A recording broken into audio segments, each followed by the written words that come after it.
За та нарт өөрийнхөө хийсэн бичил судалгаан дээр тулгуурлан хэлэлцүүлэг бэлдсэн. Тэгээд тэрнийг би та нарт төлөвлөе. Хэлэлцүүлэг маань ийм 4 хэсгээс үлддэг.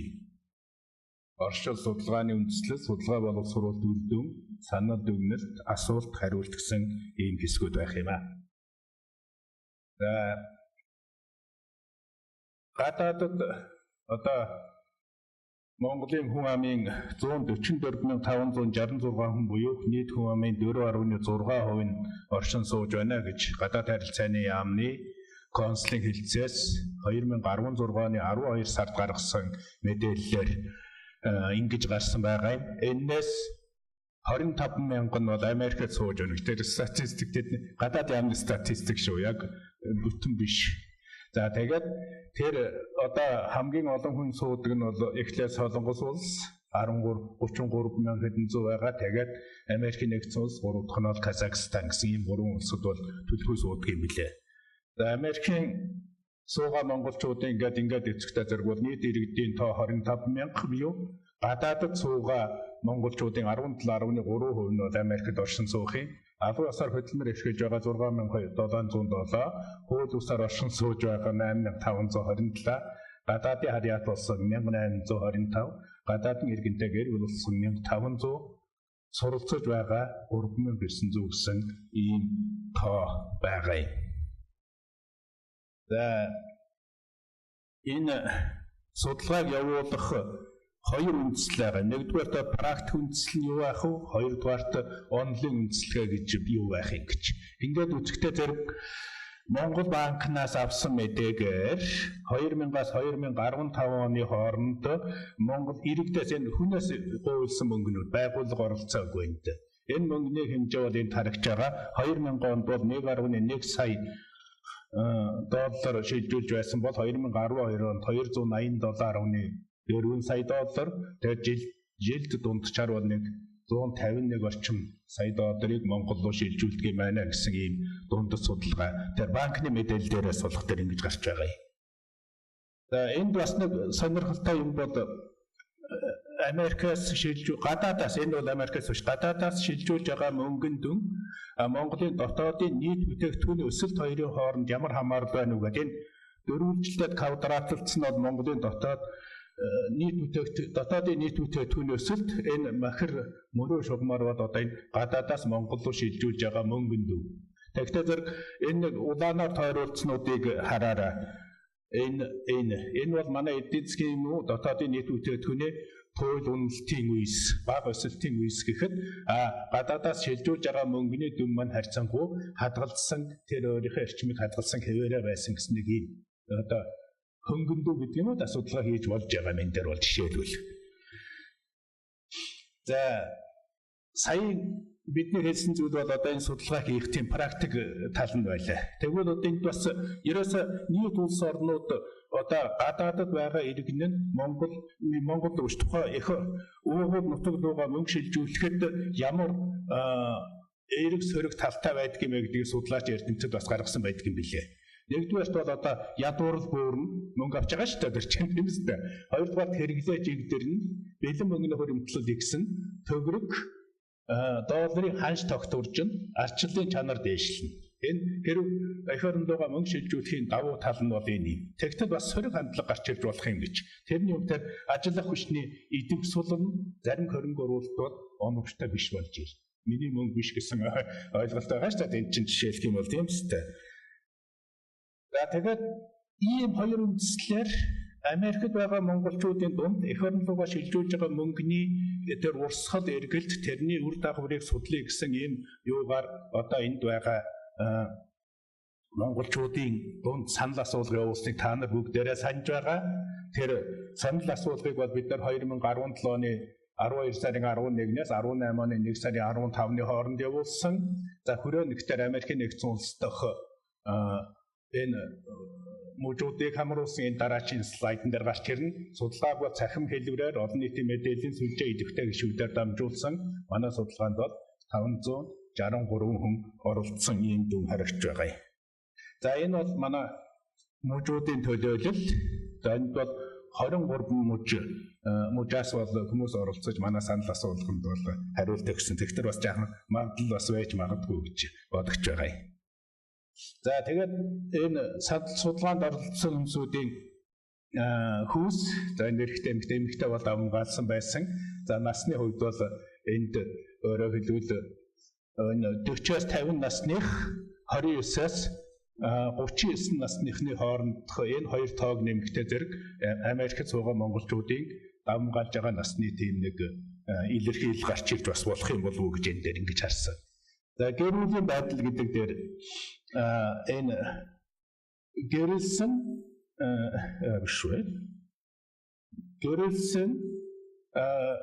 нөхөр эхнэр монгол хүн гэрлээгүй гэдэг энэ 2% бол давмгаалж ирж байгаа. Энэ хоёр одоо энд байгаа монголчуудын гэр бүлийн ерөнхий төрх. Энэ дээр бол нэг үзүүлэлт мартсан байгаа бид нэр. За боловсролын төвшин гэдэг түрүү бас хүмүүсийн боловсролын тухай яригч байсан тийм үстэй. Тэгтээ зэрэг энэ 59.9% нь бол дээд боловсролтой тэрний дээр нэмээд 24.2% нь бол магистрийн зэрэгтэй юм байгаа. Тэгэхээр энэс эрэг дүгнэлт хийж болно, сөрөг дүгнэлт хийж болно. Энэ дээр бол заавал эрэг дүгнэлт хийх боломж бас хомс байж болно. За энэ та хэдэн жил Америкт ажилласан бэ гэсэн ийм юу байсан? За энэ дээр бол энэ 1-ээс 5 жил 11-ээс 15 жил гэсэн энэ хоёр тоон дээр бол анхаарлаа бас хандуулаач гэж ингэж хүсмээр байгаа юм. Энэ бол одоо зөнхлөн энэ суурин сууршиж байгаа хүмүүсийн одоо нас удаа амьдарсан хугацааныхын статистикийг бол эндээс харж болох юм. За энэ Америкийн ямар салбарт ажилладаг вэ? Өөрөөр хэлбэл энд ганцхан багш нарыг юм уу судалгаанд авч үзээгүй, ганцхан эмч нарыг ч юм уу ганцхан жолооч нарыг авч үзээгүй. Тэр одоо хуучнаар бол одоо тэр нийгмийн салбарыг олон салбарыг төлөөлүүлээд ирэхдээ зэрэг энэ асуултанд хариулсан хүмүүс маань цаашдаа бидний дүгнэлтийг бас нэг тийм ерөнхий болгож өгч байгаа юм. Явцруулах нөхцлөөс бол энэ бол аварч өгнө гэсэн үг. Өөрөөр хэлбэл олон салбарын ажилдаг олон салбарын хүмүүсүүдийг хамруулад үзээд ирэхдээ зэрэг энэ дээр бол одоо судалгаа маань бас арай бодтой юм болов уу гэсэн нэг ийм юм гарч ирж болох юм байна. Энэ дээр бол за энэ одоо ингээд бидний сонирхсан асуултуудын жинхэнэ эхлэл нь эндээс гарч ирж байгаа юм. Одоо ерөнхийдөө эх орондоо шилжүүлдэг мөнгөний үг сонирхоод байгаа шүү дээ. Тэгээд энэ цалин орлогын хэмжээг ингээд авч үзсэн. За энэ хамгийн багт нь бол бид нар 0-аас 500 гэж биш 1000-аас 500-аас 1000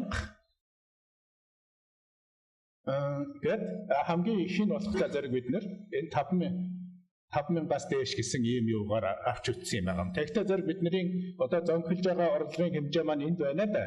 2,000-аас 3,000. Тэгээд бас энэ 5,000-аас дээш цалин орлоготой хүмүүсийн хөвч гэсэн бас багагүй хувийг бол энд эзэлж байгаа юм. Тэгвэл зэрэг энэ дээрээс бас дүгнэлт хийж болохоор. За одоо экономикоо шилжүүлж байгаа мөнгийг нэг удаа хэдийн хэмжээний мөнгө шилжүүлдэг вэ гэсэн ойлголтын дээр бол 0-аас 1000 долларыг шилжүүлдэг гэсэн юу бол хамгийн ихээр давмгаалж байгаа. Өөрөөр хэлбэл энд 0-аас 500 500-аас 1000 энэ хоёрын чинь нэмэгтэй зэрэг бараг 60-70% болчихж байгаа үстэй жишээлбэл тийм үстэй. Тэгвэл зэрэг бас ч шилжүүлэхэд мөнгөний хэмжээ бас байх нь л да энэ дээр бол. За та мөнгө хэр тогтмол шилжүүлдэг вэ гэсэн асуулт байсан дараачих нь. Энэ дээр төлөх нь болох дээр энэ хэрэгцээ гарахад сард 1-ээс 2 удаа жишээлх юм бол энэ бол хамгийн их төлхөө хариулсан гол хоёр юу бол энэ хоёр юм байгаа юм. За та хэнд их хвчлэн мөнгө явуулдаг вэ гэж байгаа. За яахад авьяастай явуулгүй яах вэ тийм үстэй. Тэгээд төрсөн ах トゥ нартай бол явуул энэ хоёр зүйл давмгаалж байгаа юм. Энэ зүгээр сонирхолтой юм бол энд байгаад байгаа байхгүй юу? Эхнэр нөхөртөө ерөөсөө мөнгө өгөөж өгөхгүй. Тэр ямар шалтгаан байна вэ? Тэрнийг бас бодож үзмээр байгаа юм тийм ээ? Тий. Энийг бол тийм ээ? Хамгийн бага процент нь энэ дээр гарч ирчээд байгаа юм дээр. Тий. За тэгээд хамаатнуудтай явуулдаг бас найз нөхдөйгөөж бас мартдаг гэсэн нэг ийм статистик энэ дээр бол бас гарч ирж байгаа юм. Тий. За дараачих нь таны шилжүүлсэн мөнгө ямар зориулалтаар зарцуулагддаг бол гэж. За энэ дээр бас хоёр нюансыг бодож үзмээр санагдсан. Эдэж хөрхи ихэнх нь болохтой зэрэг тэр хувийн хэрэгцээнийхээ юмд л явдаг бололтой юм явуулж байгаа мөнгө маань тийм ээ. Тэгтэл энэ бизнесийн хөрөнгө оруулалт, банкнд хадгалдаг гэдэг чинь дахиад нэмэгдэл орлогыг бий болгох ёстой. Орлогын өвгөн өсвөрийг дахиж үржүүлэх ёстой юм уу? Цаашдаа баталгаа гаргаж ир хоёр юу маань уулна энэ байх ёстой шүү дээ. Тэгтэл бидний шилжүүлж байгаа мөнгө энд хүрдгүй юм шиг байна л дээ жишээлх юм бол. Замдаа энүүхэндээ ингээд дуусаад болчиход байдаг жишээлх юм бол. Тийм ээ. Уул нь энд бас бид бол сонирхож байсан яадгийн болтоо гэж. Тэ. За нэг ийм юм анзаарэгдэж байсан. За мөнгийг ямар хэлбэрээр шилжүүлдэг вэ гэж. За энэ дээр бол нэг би яг хүүхнийхээ хувьд бодохдоо ерөөсөө тохиролцоогоор хүн одоо шилжүүлчихдэг байх гэж би бол ингэж бодож байсан юм. Тэгвэл санал асуулгын юунаас хүрээд ирсэн чинь бараг 50% болох зүйл энэ монограм ашигладаг гэж.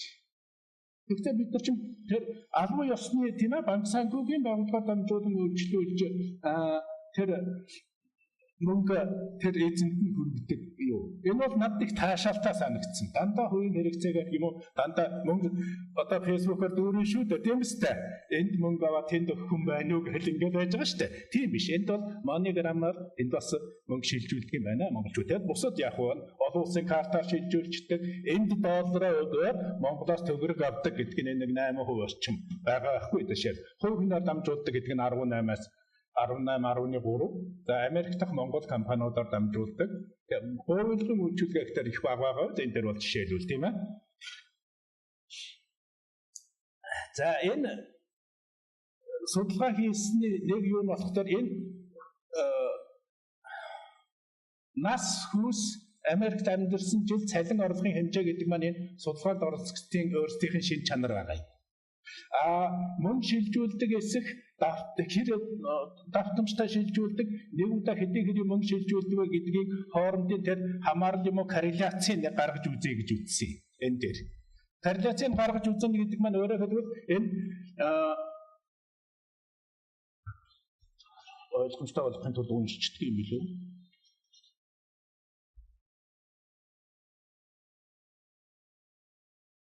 Тэгээ судалгаанд оролцогчдын нас хүс тийм ээ энэ дээр ингэхдээ зэрэг нэмэх тэмдэгтэй нь бол эерэг шинжийг хасах тэмдэгтэй нь болохтой цорог үйлдэл харуулж байгаа юм гэж.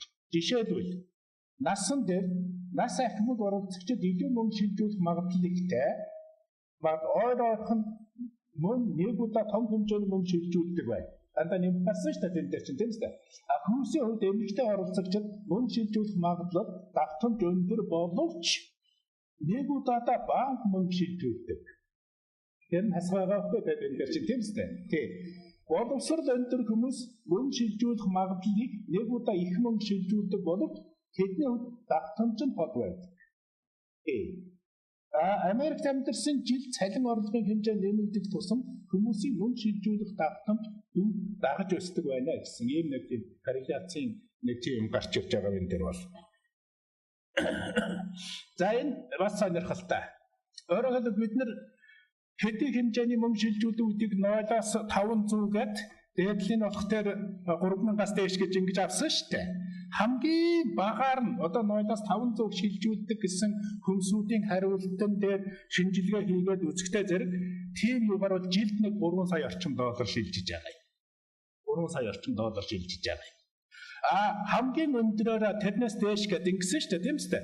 Тэрнийг хийгээд үзэхдээ нэг 14.5 сая доллар шилжиж. Зөвхөн манай судалгаанд оролцсон хүмүүсийн юм шүү дээ чинь. Тий, зөвхөн манай судалгааных. Тэгэд энэнийхээ дундчийг гаргуул бас нэг тоо гаргаж баримж авч болохоор өөрөөр хэлбэл ийм юу сонирхолтой юу гарсан юу байгаа юм энд.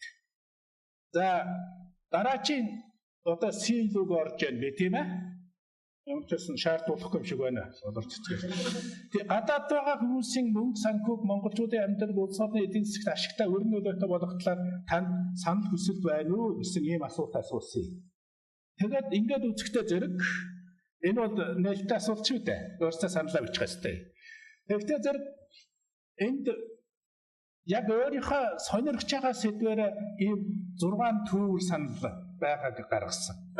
Нэгдүгээр банкны үйлчлэгээтэй холбоотой санал. Жишээлбэл маш олон хүн Монгол банкны салбарыг энд байгуулъя гэж байгаа. Бид нар тэнд үйлчлэгээ хийлгээд тэгээд тэнд үйлчлэгээнийхээ зардал мөнгөч гэсэн одоо тэндээ яаж вэ гэж. Голомт банк юу эхлүүлсэн би мэдэхгүй. Голомт банкны эхлүүлснийг энд бас үргэлжлүүлэх хэрэгтэй гэсэн санал байх жишээлбэл тэрнийг бол би сайн мэдээгүй. Хоёрдугаар санал болохоор сан хүрэмтлэл бий болгох, төсөл хөтөлбөр боловсруулах. Өөрөөр хэлбэл одоо бас бодогчлаад Монгол одоо шинэ сэтгүүлд бол эхний 100 хүн бизнесийн компани одоо 200 болгоно гэдээ явж байгаа. Магадгүй Америкт бид нэр өөрийн сорсын сан мэтийн тим сан байгуулад тэгээд тэнд хүмүүс тодорхой санал хэлж байгаа. Тийм сан байгуулагдвал сургуулийн төлбөр орон сууцны зээл 2 зээл өгье. Усад эрээр хураавар юм биш гэж. Тэгвэл ийм бодтой саналууд бас энэ манай юунд бол байгаа. Гуравх нь үйл хөдлөлийн хөрөнгө орон сууц худалдаа газар эзэмшигтэй холбоотой санал. Нөгөө 8% хүү зээл энд орлогоо тооцоолаад тэнд байр худалдаж авах гэдэг юм ийм саналууд. Хэрвээ өшөө нарийн юмнууд биелдээд энэ би цагаа хэмнээд байгаа юм энд бол. Дараачих нь үн татвар зээл шимтгэлтэй холбоотой санал. Эндээс явуулж байгаа тусламжаар болон бэлгэнд явуулсан бараанаас татвар авдаг нь гомддог. Жишээлбэл юм биз дээ. Тий. Шимтгэлгүй мөнгө хуулийн үйлчлэгийг нэвтрүүлж идэвхжүүлж болохгүй юу? Оруулж байгаа бараа татвараас бараа таваараас өндөр татвар авдаг. Татвараа хөнгөлөөсэй ч гэдэг юм ингээд ийм юмнуудад нэлээд олон саналууд бий. Дараачих нь бол дотоодын үйлдвэрлэлийг дэмжих. Бид бас Монголынхаа тавилах хэрэглэмээр байна. Бид бас Монголынхаа тэр одоо эд тогшил юуч байдаг юм тийм хөвсч байдаг юм тэрнийг авмаар байна. Энийг авах онлайн худалдаач байдаг юм уу? Юу ч яд тиймийг гаргаж өгөөч гэж энэ дээр л ийм байсан. За 6-аад бол мөнгөний урсгалын мэдээллийн сан байгуулах. Өөрөөр хэлбэл энэ хичнээн мөнгө шилжиж байгаа нэг газар төвлөрүүлээд бид нар юу шилжүүлж байгаа Монгол байгууллагуудад таниулж өгөөч, танилцуулж өгөөч гэдэг ч юм уу ийм юутай юм байгаа юм. За энэ дээр нэмээд ерөнхийдөө 10 санал төвөрлсөн дэндээс. Тэгээд бид нар одоо миний ярьж байгаа сэдвүүдэд төдийлөн хол өгдлгүүд өргөнүүд энэ зүгээр дүрдээд өнгөрч байгаа. Давхар иргэншилтэй болох тухай асуудалгаа төрийн бодлого зарцуулалттай холбоотой санал нийгмийн даатгалтай холбоотой гэх мэтлэнгээр. За ингээд ерөнхийдөө одоо ингэсгээд ойлгочих. За энд зүгээр дандаа мөнгө яриад байгаа юм л та. Тэгтэл манай нэг оролцогч хэлэхдээ мөнгө тооцооны цаана маш их хайр байгаа шүү гэдгийг Монголд байгаа хүмүүс ойлгосоо гэж боддог. Хоёрдугаар энэ доллар гэдэг чинь модон дээр өргөдөг шүү дээ. Гэсэн хариултууд байсан. За ингээд миний санал асуулганд оролцсон Америкт байгаа бүх монголчуудад тэрэн дотор энд сууж байгаа та нарт би маш их баярлалаа. Их идэвхтэй оролцсон, олон сайхан сонирхолтой санаануудыг авсан. Нэгдүгээр, хоёрдугаар энэ манай элчин сайдын яамд энэ хурал болж байгааг одоо бадж байгаад олзуурхаад хэрвээ одоо ямар санал байна вэ? Ажил хэрэг боловчхаар юу байна гэх юм бол би бас төвөрлөөд юм уу? Нэг бол саналаа нэмэрлээд бас одоо тодорхой хүмүүсүүдэд хэрэгж болно. Бизнесийг байгуулах нь биднэртэй холбоотой юу байна вэ? Тийм ээ? Гэдэг юм уу? Жишээлбэл Монгол даатгалын компаниуд чихөө зөндөд байдгийн даатгалтай холбоотой юмнууд бас байгаа байхгүй жишээлх юм бол. Их мэтлэнгээр тийм сонирхол дэлгэрүүлэх юм байвал би бас зөвхөн судлаачийн хувьд бол харилцахад бэлэн байна. Надад бол эрх мэдэл байхгүй гэдгийг бас хэлье. Баярлалаа.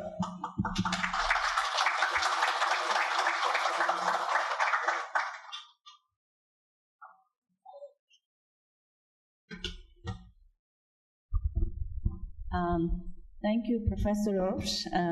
So we have about 10 minutes for questions we can take.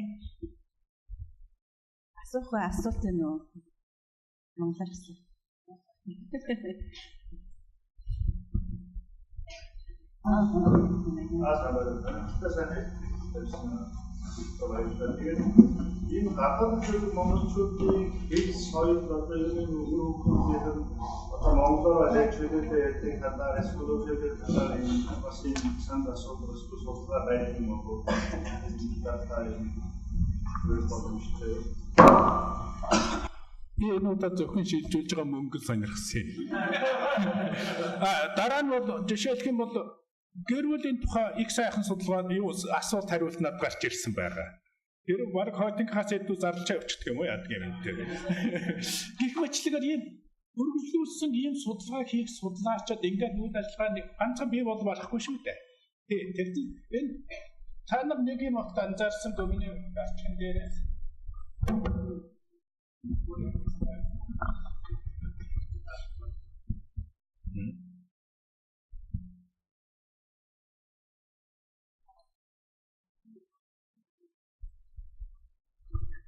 Okay, there's one question here.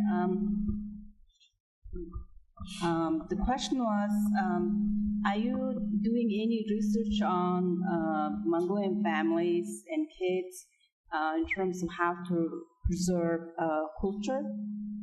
So Professor Uvsh is going to answer for that question. Бид нар цогц судалгаа шаардаад байна уу гэхдээ зэрэг би энэ дээр бол нэг үг хэрэгэлсэн юм а та нар зүгээр одоо надаас илүү ойлгоч юу огтоо ойлгосонгүй юу ерөөсөө тийм ээ өөрөөр хэлбэл гадаадд байгаа монголчууд бид зөв Америкт байгаа монголчуудыг би жишээлбэл community гэж нэрлэх үү диаспора гэж нэрлэх үү гэдэг ингээд үзээд байхдаа зэрэг лав диаспора биш юм билээ. Community-гийн тэр community гэдгийн шинжүүд бол бүрдэж тогтож эхэлж байгаа юм билээ. Жишээлх юм бол. Тэгэхээр монголоор одоо community гэдгийг яаж нэрлэх вэ гэдэгтэр бид нар бас нэг урдж оролдож хүү ялгэн. Хүү цогцсон газар ялгэн нутаг гэдэг бид нар бас мэдэн штэ. Тэгвэл гадаадд байгаа энэ Америкт байгаа монголчууд бид нар өөрсдөө хүү ялгэн болж бүрэлдэн тогтсож тэрнийг чанаржуул чадваржуулж хөгжүүл илүү хаач байхгүй тэр community байгуулна гэдэг чинь манай цахим өртөөний эрхэм зорилго шүү дээ. Тэр зорилгоор энэ бид байгуулдаг гэж энийг явуулж байгаа. Тэгвэл энэ Монгол хуулийг тойрсон тэр олон судалгаа бүгдөө хийлээ. Тэр соёлын, тэр хэлийн, тэр юуг нь одоо жишээлбэл зүүн бол манай Индианад саруудын хөгжин Монгол хэлний туслан ажилладаг тэрний тойруудаа яг Монгол хэл соёлынхаа судалгааг тентхийгээ судлаачид очоод ирээд одоо шийдэх юм ингэж хийж болно. Тийм учраас энэс хойш судалгаа шинжилгээнд дээр хүү ялгэн гэдэг үг хэрэгжилж байна. Би 50 хүүхэд гээд заншуулаад хэрэглээ сурцсан байгаа Монголд. Тийм уул нь 50 мал байлаа шүү дээ дээр иртээ. Одоо хүүхэд та нарын хүүхэд ч гэсэн 50 байгаа. Монгол зарны чинь.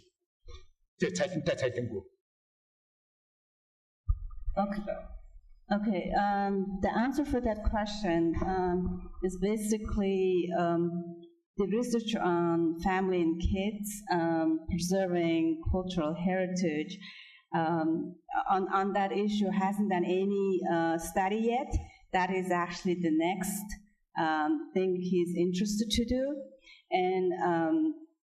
Before to bring up that he basically talked about whether in US has Mongolian community, should we call Mongolians who are living in US, should we call Mongolian community or the diaspora? So he thinks it's now there's a community of Mongolians formed here in the States, and he wanted to have kind of specific kind of name and term that should be used. How to say in Mongolian, so that is Hugin. So a purpose of tuna, the Tsahim North America, the reason it was established here as a chapter of Tsahim is basically to promote, to help, and to make the Mongolian community stronger here in the US. And so that's why the members of TUNA here are presenting these presentations and to continue on more research in the future on Mongolian Americans.